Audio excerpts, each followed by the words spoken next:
Mm. Now the little light indicates that I am live.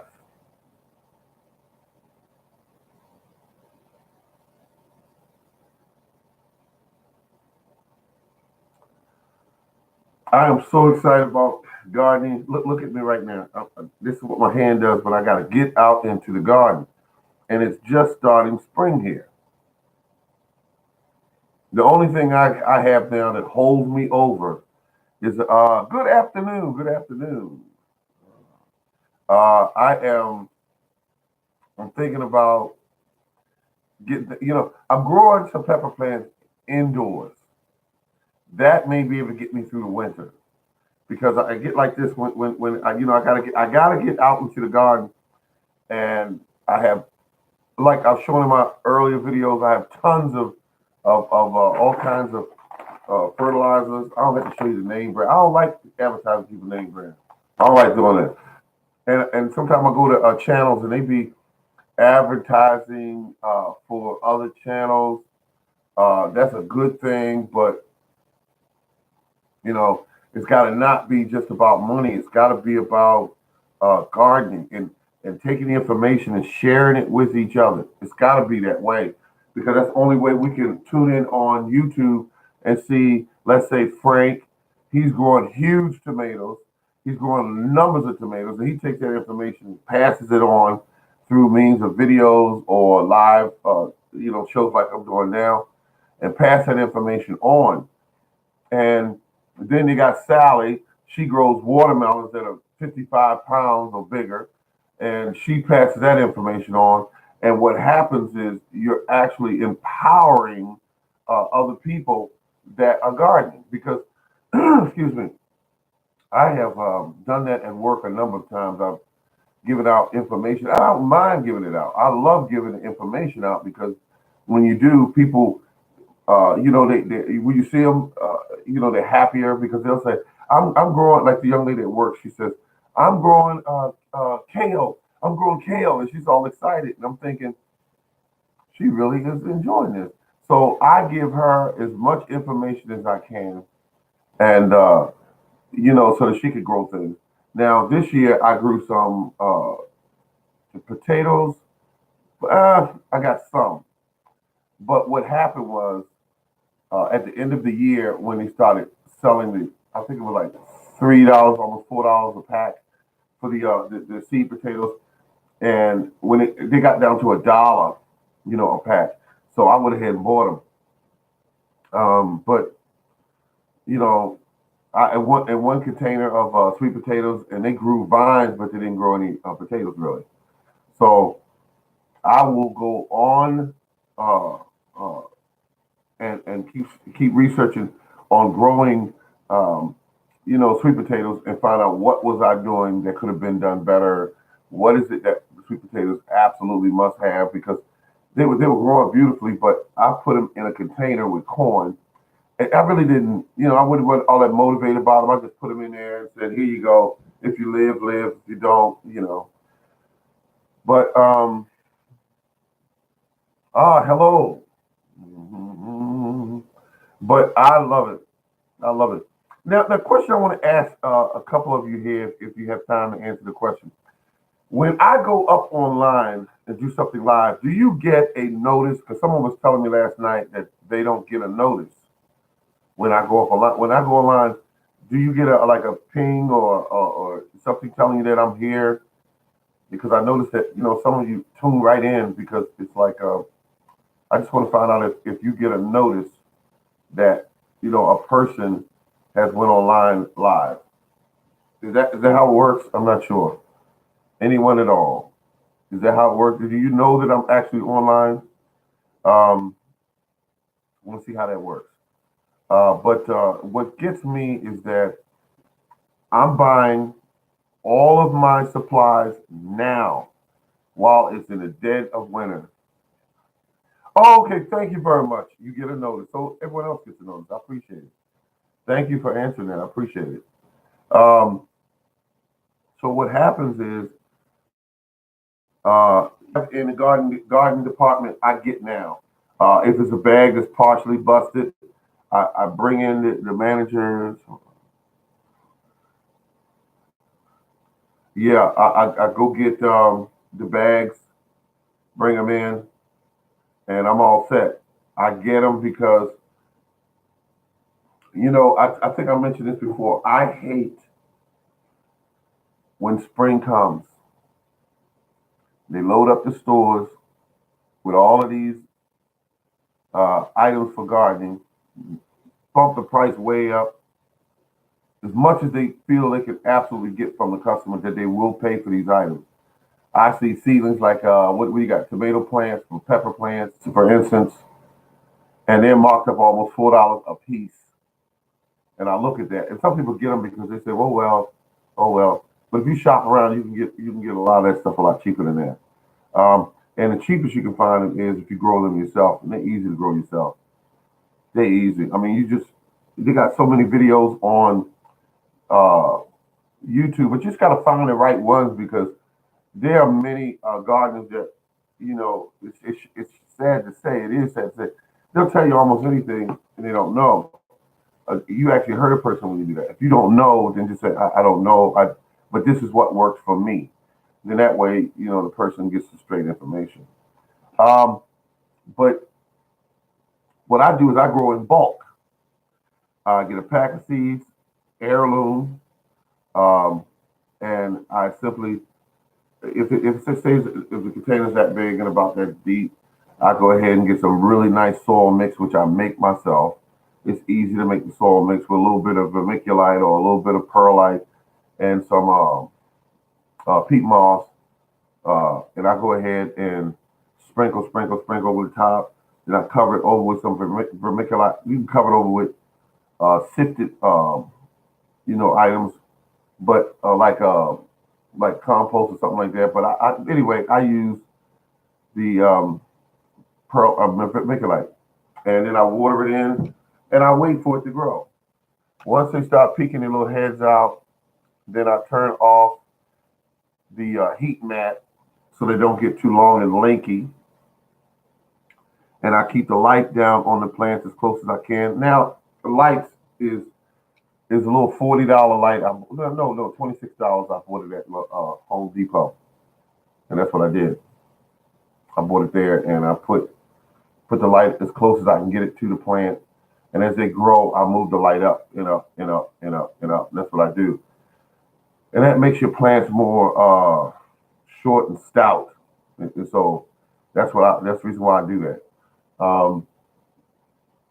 Once you do this, that heat mat is the key because leaving it on after they start peeking their heads out, as the plants start peeking their head out, will make them lanky.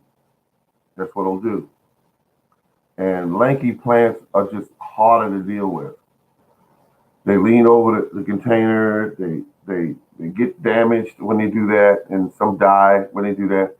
So they're very fragile when they're first when they're very young. They're very fragile.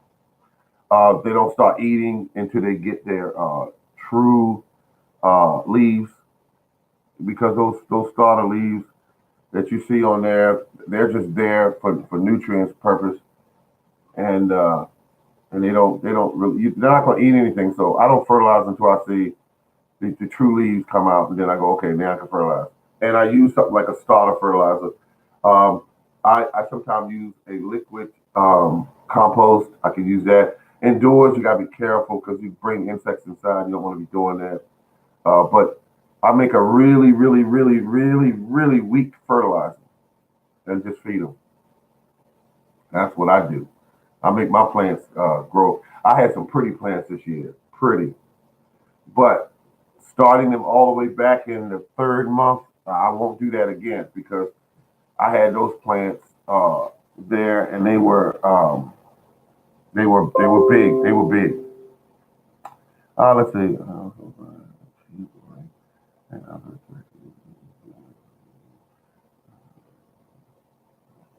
Oh, okay, okay, yeah, that's where you do it. I mean, and be mindful. Sometimes, like Home Depot will have those lights, and they're last year's lights because they're not in style anymore.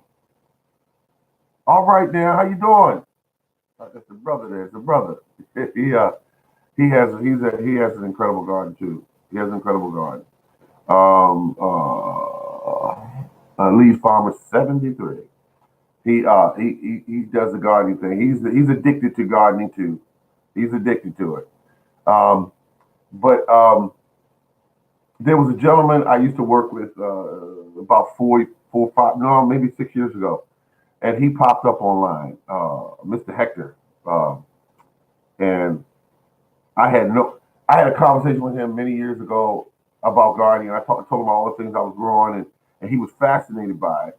And now he hit me up this morning on my Facebook, and he said he's growing persimmons, he's growing peaches, apples, he's growing kiwi, he's growing, and all these things are the things that I told him I was growing 6 years ago. And I'm so happy to see that he is doing his thing, that he's out there. And but when I saw his property, I was absolutely amazed. I looked at it, I said, look at the size of this property this man has. So when he bought his house, um, he made certain that he invested in a piece of property that would give him, ample room. Um, so that's what I like about what he did. He actually went out and started his food forest is what he did. My food forest right now is sitting out there. This is nice. I still got to go out there and do some pruning because my pear tree is close to, I want to say, oh God, about 12, 13 feet tall. I want to bring it back down to 6. That's what I do. I don't want my plants real tall, my trees. I don't like it when it's that tall. I'm not going to be reaching up or getting ladders and stuff to pull fruit down. I don't like that. Plus, when you keep them shorter, birds tend to stay away from the trees because they don't really like being that low to the ground. They're more vulnerable. So the birds will eat your fruit in some cases, and I love it when I see apples out there on my trees. Like last year, the first time my apple tree actually produced, but I don't know why they were different color than because they're supposed to have been a Granny Smith, but it didn't look like a Granny Smith. They were like a brownish apple. Um, they kind of a rough surface skin. I don't know what. So I'm thinking that where I purchased them from, the apples got mixed up. I think that they sold me some type of other type of apple, but nothing I can do about it now. It's producing apples, and I'm going to let it do what it do. But the this year I'm going to use a dormancy spray, which is a natural way of keeping bugs and things from overwintering off of your trees, so that when the spring comes and once those buds break, there's nothing you can do about it. They'll come out and they'll go right into your fruit, and they can ruin a lot of your fruit or all of it. So dormancy spray on trees, I would say it is pretty much essential because I had apples that were misshapen. They were shaped strange. They were like bugs were inside of them doing things to them. So it's worth actually doing a dormancy spray. And also, there's something called copper and some other kind of sprays. Um, the I'm going to look into that because I don't want to put anything on my trees that's not natural.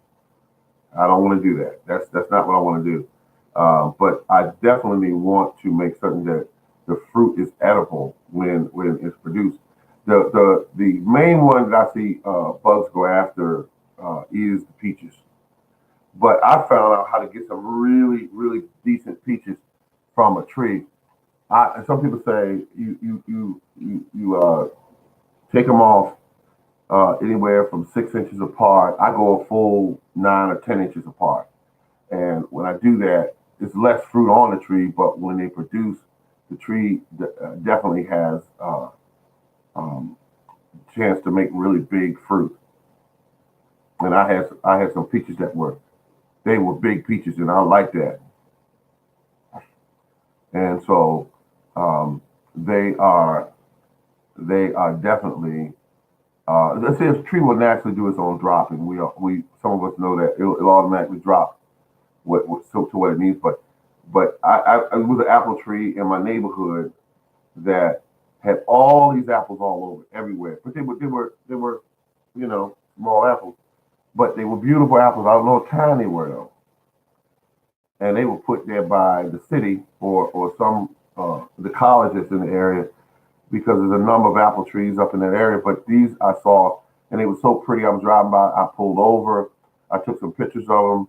Um, I bit into one. It was beautifully sweet, um, beautifully sweet, sweet apples, just growing in the middle of the road strip, just growing.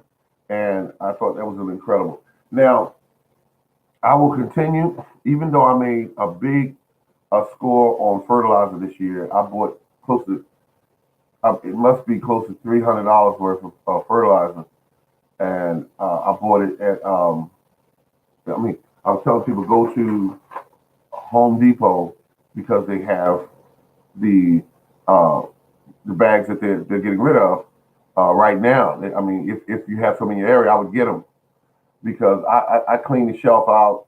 I clean the shelf out of every bag. They were 70 cents, 60 cents, some were $1.90, and I just went crazy and I just got what I wanted. So it was really great. This time of year you want to do that. Oh, hello. Yeah, it was great. I took every bag. I took every bag I could reach, and then when the ones I couldn't reach, I grabbed the whole and I reached way back in the shelf and I pulled it up. And so I have enough fertilizer now for probably 3, maybe 4 years, um, at a price of about $30, I guess, $36. And so I'm all set. I'm all set. Now the fertilizer that I make, I will continue to make that because uh, it's a liquid fertilizer. It's made from weeds and it's made from grass clippings. I put them in a brand new trash can that's plastic. I put them in the bottom, fill it up about halfway or sometimes about 1/4 of the way up. And once I do that, and I fill it with rainwater, you could use water from your faucet, but you have to let it sit for 24 hours to get all the chlorine out and everything. Now, once you do that, you allow the items to uh, definitely the ferment in there, and I'm gonna tell you, it's gonna turn into a almost black, dark brown, beautiful tea. That's what it's gonna turn into. When you make the tea, you get if you drink milk, you get a milk container, and you put about that much down at the bottom.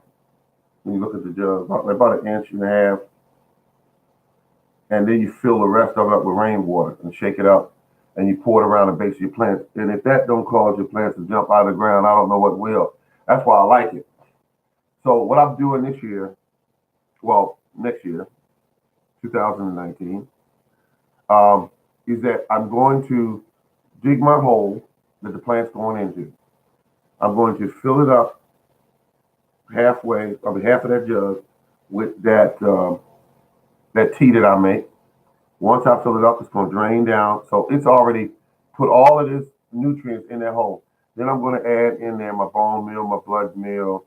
I'm going to add in there also the Epsom salt, and I'm adding there my all-purpose fertilizer. And then there's another thing I add in there. I can't think of the name of it. It's white, comes in a bag. They call it farmers use it lime. Based on what your soil pH is, my soil requires lime, so I put the lime in there, and I got all the other ingredients in there. Um, and when you do that, you put back in the hole the native soil because you're not going to sit your plant right down on those fertilizers. You're going to put it in about 2 inches deep away from where the fertilizer is, and then you're going to set your plant on top, and then you're going to fill around it. You're going to backfill around it. You put your plant down. Now here's what's going to happen. Oh, excuse me. I'm sorry. In that hole also, you put in a 50-50 mix of the natural soil and also uh, of the compost, or you could use cow manure. 50-50 mix. When you do that, the plant is going to love you. It's going to love you. And I like it because when you do this, in about a week and a half, 2 weeks later, the plant roots go down, tap into that food supply. And I just like to see how the plant jumps out of the ground when it just start doing that. And you got these huge leaves, and you know that it's done tapped into it. And I do that with all of them, whether it be cucumbers, tomatoes, peppers, you name it. Uh, you could do it with squash plants. Now, with squash plants, um, I used to start, and I still do sometimes, talk about squash plants indoors and to get a jump on everything. Because I like to get a jump, you know, and I do watermelons like that as well. I put everything in there, like I just mentioned, put the soil over top of it, set the plant on top of it, and after I do that, the plant roots go down, tap into it. You got all this biology flooding into that area to eat. And when the biology comes into that area to eat, they live, they die, they excrete their waste and everything. All of this is food for the plant. And when it rains, it turns their waste, their biology into a liquid form, and the plants just drink it in. Is what they do, drink it in. Now, I can't push any of you to go out there and start uh, putting up rain barrels because I don't know what your neighborhood's like. I don't know, but I am so happy that 6 years ago I put the rain barrels in on my property. I got two 55-gallon drums, and if you look at mine, I have the manifold system and everything. I didn't have to drill any holes, anything. Well, I drilled one hole. That was the one that ties into the gutter. I have a quick, fast rain. It fills those barrels up. It fills them up, and it does a beautiful job at it. And the water is. I bought a pump called a. Oh God, I can't remember the name of the pump. Uh, it's an on-demand pump, and there's a ton of pumps out there. But I got the on-demand pump, so when you let go the water hose handle, it stops. Um, Shore flow. That's what it is. Shore flow is the name of the pump. And I like that pump. I got a 100-pound PSI pump, and the pump is incredible. So I like that. And been using it for about 4 years now. And when they start giving problems, I'm gonna go ahead and get another one. I think they're like $100. Um, and I had it hooked up. I had it hooked up to a what they call that thing. I had it hooked up to a solar panel to charge the battery up. I use what they call a deep cycle battery, and it runs beautifully. The battery runs for weeks and weeks and weeks and weeks and weeks and weeks and weeks and weeks and weeks before I ever had to charge it up. But then when I got the panels, the solar panel, it just slow charges it and keeps it charged up. So it's a win-win. Beautiful thing. I love it. People, remember, save your money, grow your own plants, collect your own rainwater, reduce the price of what it takes you to take care of your garden. That's also a win-win when you can do that. Eating the good food, eating peaches, eating tomatoes that are higher quality than the president of the United States eat, higher quality than some kings and some countries eat. You can grow it yourself and make it wonderful so that on this planet, you've eaten some of the finest food and it came right from your garden and you cared for the plants, you fed the plants so it produced the sweetest tomatoes, the sweetest peaches, the sweetest apples, and it doesn't get any better than that. This has been the Morning Gardener. Thank you very much for tuning in. I appreciate it, ladies and gentlemen.